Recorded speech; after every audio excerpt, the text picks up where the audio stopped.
When we talk about attractiveness, most people jump straight to the surface.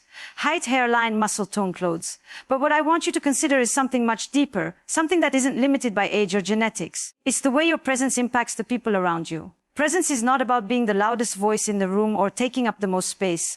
It's about how you inhabit yourself. It's the calm, grounded energy that says, I know who I am and I'm comfortable in my own skin. That's what people feel when you walk in. And that is profoundly attractive. Think about the men you've admired over the years, the ones others seem drawn to even if they're not conventionally handsome. What they have in common is an energy that is steady and magnetic. It doesn't scream, it doesn't beg for attention. It's subtle, and that subtlety is powerful. Presence is rooted in self-respect. When you respect yourself, you don't need to posture or overcompensate. You naturally exude an ease that makes others feel safe in your company. That's something younger men often haven't developed yet. They're still proving themselves. You've already done the work. That inner stillness is captivating. Now, presence doesn't come from perfection, it comes from acceptance. As we age, we face losses of youth, of certain opportunities, sometimes of relationships. But those losses also strip away what was never essential. What remains, if we allow it, is the core of who we are. When you walk into a room as a man who has faced life's storms and is still standing, not bitter, not hardened, but grounded, people feel that. They sense resilience, and resilience is deeply attractive because it reassures others that they can trust you. You've been tested and you're still here. Psychologically, we know that humans are wired to seek safety. We're drawn to people who regulate our nervous systems rather than agitate them. When your presence is calm and steady, you become that regulator for others. You don't need to dominate. You create a sense of stability. That's why you'll notice sometimes people lean in a little closer when you speak. They slow down around you. They feel your presence, and it puts them at ease. It's not about charisma in the flashy sense. It's about attunement. You're paying attention to the room, not demanding the room pays attention to you. And here's the paradox: when you stop chasing validation, when you stop trying to convince others you're worthy, that's when they start to notice you. Because presence isn't about performance, it's about authenticity. It's the difference between someone who says, please like me, and someone who says, this is who I am. You're welcome to step closer. The second is infinitely more compelling. It invites curiosity. It creates intrigue without manipulation. Presence also has a physical element, but not in the way you might think. It's in your posture, your eye contact, your tone of voice. Are you carrying yourself with openness? Or are you shrinking, apologizing for taking up space? A man who stands tall, not in arrogance, but in quiet dignity, signals confidence. When you look people in the eye, not staring them down, but meeting them with warmth, you communicate value, both theirs and yours. And when you speak slowly and clearly, you project thoughtfulness. These are small shifts with massive impact. They don't require youth or a chiseled jawline, they require intention. Philosophically, presence is about being rooted in the present moment. Many of us spend our lives preoccupied, regretting the past, fearing the future. When you are truly here, listening, engaging fully with whoever is in front of you, people feel it. It's rare and it's magnetic.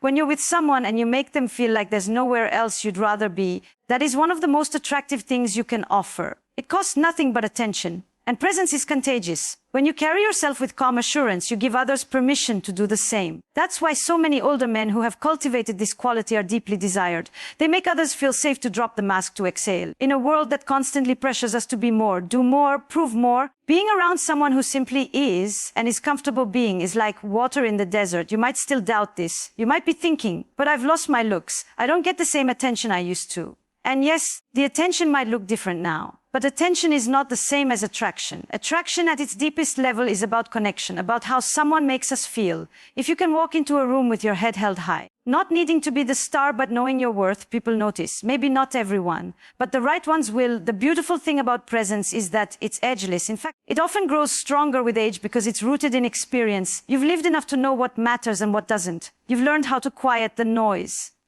That depth, that discernment is written on you. It's in your gestures, in the way you listen, in the way you move through the world. And when you embrace that fully, instead of hiding it or apologizing for it, you become magnetic in a way youth alone can never achieve. So the next time you doubt your attractiveness, I want you to ask yourself, how am I showing up? Not what do I look like, not how do I compare to younger men, but what energy am I bringing into the space? Because true attraction isn't a competition, it's a resonance. And the more you stand firmly in who you are, the more you'll attract people who can actually meet you there. Remember, this presence is power. It's not about chasing attention. It's about embodying your value so fully that others can't help but feel it. And that, no matter your age, is undeniably attractive. If presence draws people in, what keeps them close is the quality of emotional connection you offer. And this is where emotional maturity becomes your secret weapon. Many men assume that attraction is mostly physical, but the truth is that emotional intelligence and depth create a magnetism that no surface-level charm can replace. Emotional maturity is the ability to feel deeply without being ruled by those feelings, to express yourself honestly without aggression or withdrawal, and to hold space for another person's emotions without fear. This doesn't mean you never feel jealous, insecure, or hurt. It means you've learned how to respond rather than react. One of the most attractive qualities in any man, especially as he gets older, is the ability to listen. Not listening to plan your reply, not listening to fix, simply listening. So few people experience that in their lives, and when they do, it's transformative. You've lived long enough to know that life is complex and that not every problem has an immediate solution. When you bring that understanding into your relationships, you create a kind of emotional safety that is deeply compelling. It says, "I'm not afraid of what you feel. I don't need you to edit yourself for my comfort." That safety is intoxicating because it's so rare. Think about how many conflicts you've seen over the years, between partners, friends, colleagues, escalate simply because no one slowed down to hear the other. Emotional maturity means you've stopped playing those zero-sum games. You can sit with discomfort without making it someone else's fault. You can hear criticism without collapsing into shame or lashing out in blame. That steadiness is magnetic because it communicates strength at the deepest level. It says you are not a prisoner of your own reactivity. There is also a philosophical depth to emotional maturity.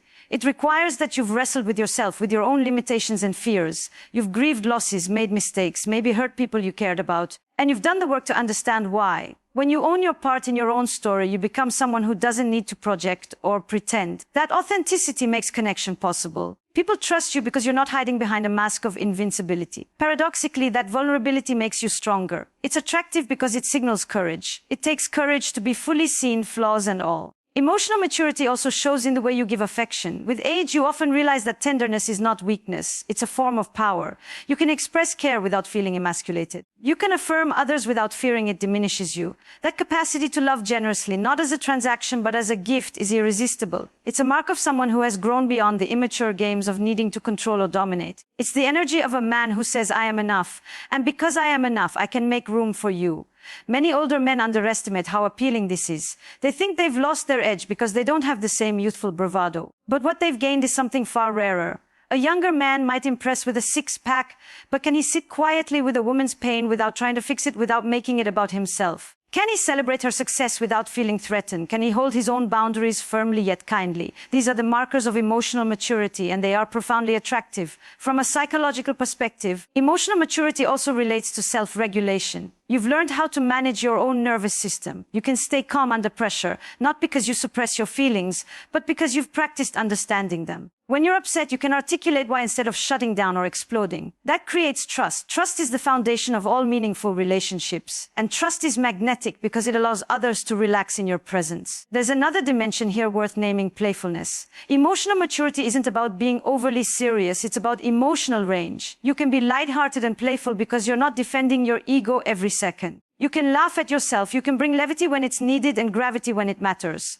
That flexibility makes you dynamic and interesting. It's the mark of someone who has integrated all sides of himself, who doesn't need to hide behind a single persona. So often men ask, what do women really want? And the answers they expect are things like wealth, power, youth. But over and over, research and lived experience show that what people crave most is to feel seen, safe, and valued. Emotional maturity is the bridge to that. It doesn't mean you'll be perfect. It means you're present and accountable. You can apologize when you've hurt someone. You can forgive when someone hurts you. You can distinguish between what belongs to you and what belongs to them.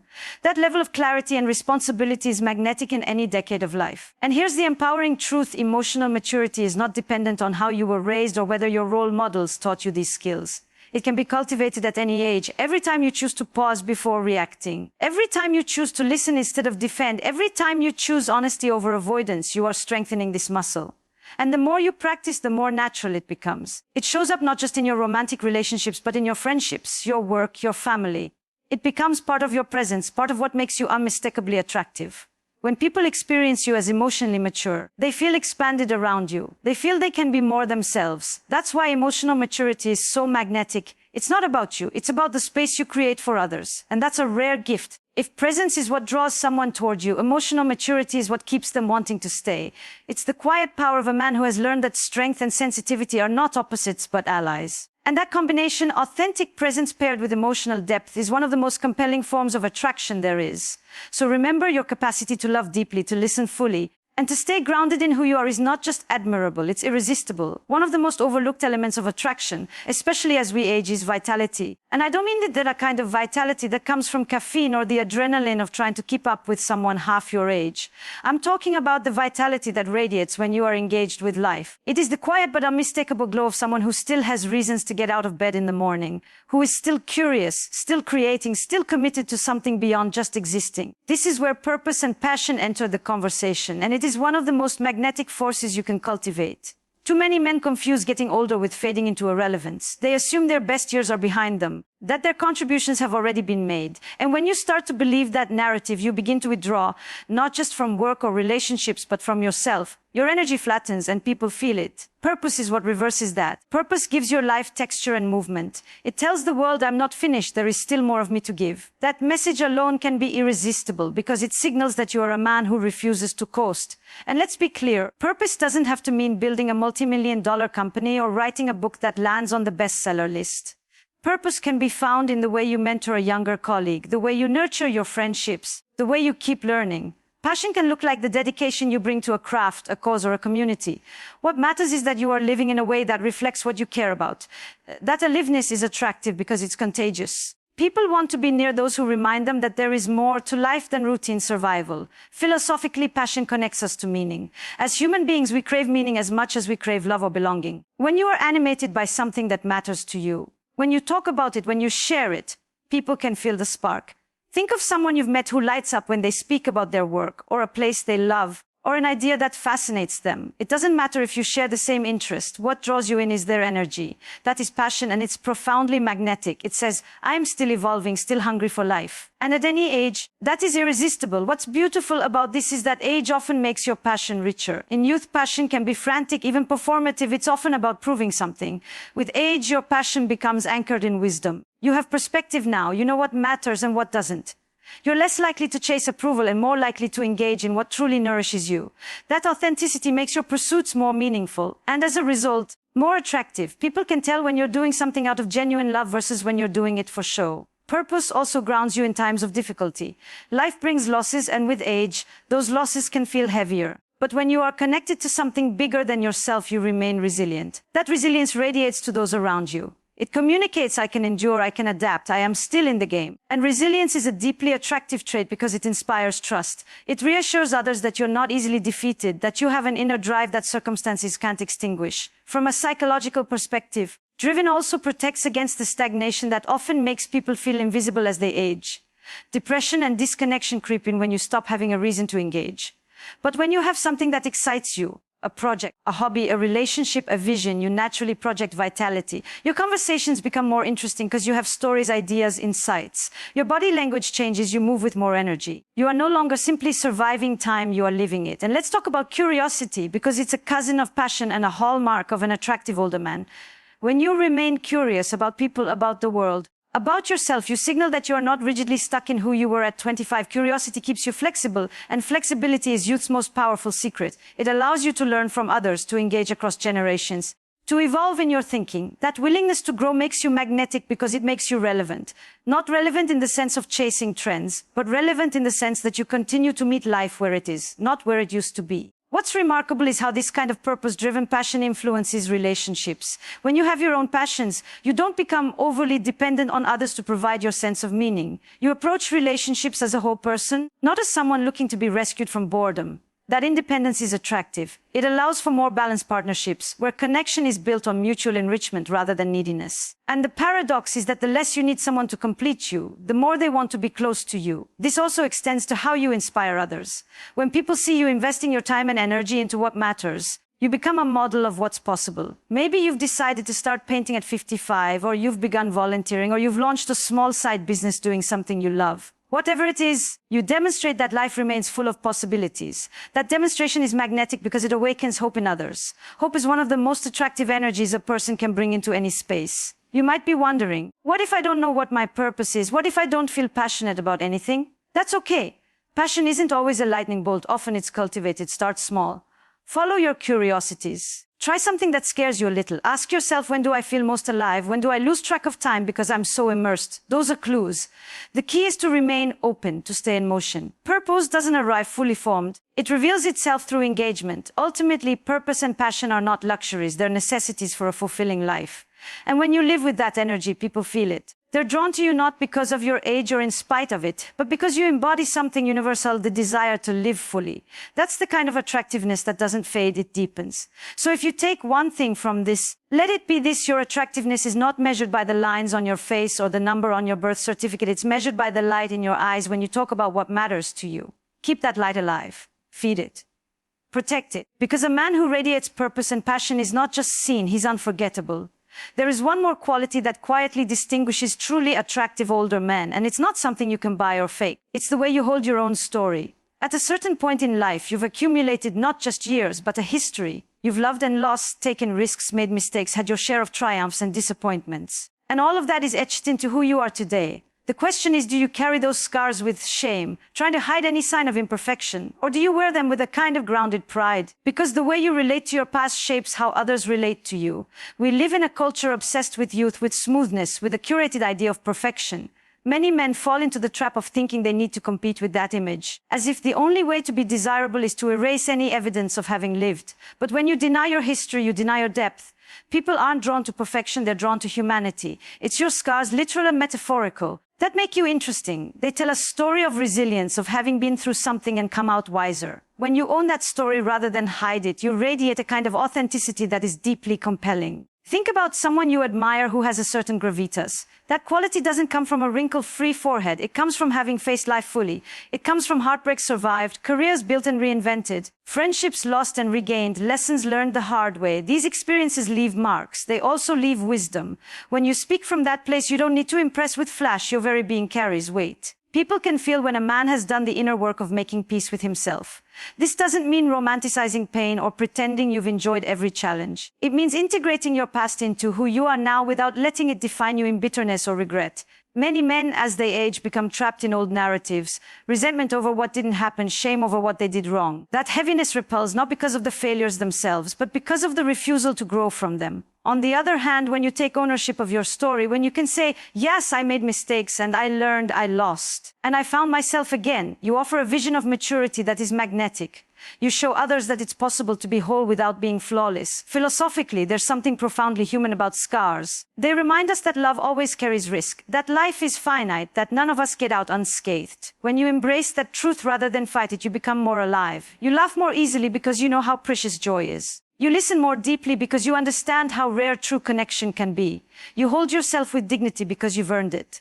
That earned dignity has an allure no artificial enhancement can match. There's also a freedom that comes when you stop hiding your history. You no longer need to perform or pretend. You can meet others eye to eye, not from a place of competition or insecurity, but from a place of authenticity. And authenticity is deeply attractive because it creates trust. When someone senses you are not hiding who you are, they feel safer revealing who they are. That's the beginning of intimacy, romantic or otherwise. This is especially true when it comes to aging. So many men waste energy trying to cling to a younger version of themselves instead of embracing the power of where they are now. There is nothing more compelling than a man who is at peace with his age, who sees the beauty in the lines on his face because they mark a life lived. When you own that, you invite others to do the same. You redefine attractiveness not as eternal youth, but as depth, vitality, and authenticity. Carrying your scars with pride also makes you more compassionate. When you've been through hardship and faced your own flaws, you become less judgmental of others. You understand that everyone is carrying something. That compassion shows in how you treat people, and it's magnetic. People are drawn to those who see them fully, not just their polished exterior. Your own wounds make you more able to meet others in theirs, and that's where real connection happens. From a psychological perspective, shame isolates, self-acceptance connects. When you accept your story, you project a subtle confidence that doesn't need constant validation. You're no longer hustling for approval, you're inviting genuine connection. And because you're not hiding, you're also not afraid of being truly known. That level of emotional transparency is rare, and it's profoundly attractive. It says, I've faced myself, I'm not afraid to face you. This doesn't mean oversharing or making your wounds the centerpiece of your identity. It's not about telling everyone your life story on the first date or turning every conversation into a therapy session. It's about being comfortable enough with who you are that your past is a secret weapon or a source of shame. It's simply part of you. You've integrated it. That integration allows you to show up fully in the present, and that presence has gravity. And perhaps most importantly, when you embrace your scars, you become a living invitation for others to do the same. In a world where so many people feel pressure to curate perfect lives, to pretend everything is fine, your authenticity becomes a breath of fresh air. It's liberating to be around someone who doesn't need to maintain a facade. It creates space for real intimacy, where love isn't based on illusion but on truth. So when you look in the mirror and see the evidence of time, lines, gray hair, the weight of your experiences, don't see loss, see proof. Proof that you've lived, that you've risked, that you've loved enough to have scars to show for it. That is not something to hide, it's something to honor. Because an attractive older man is not the one who looks the youngest, it's the one who has faced life and still has an open heart. If there is one idea I want to leave you with, it's this: your scars don't diminish your attractiveness. They deepen it. Wear them with pride. Let them remind you, and everyone who meets you, that beauty is not in being untouched by life, but in being shaped by it and still choosing to love, still choosing to live. That kind of courage is magnetic. That kind of man is unforgettable.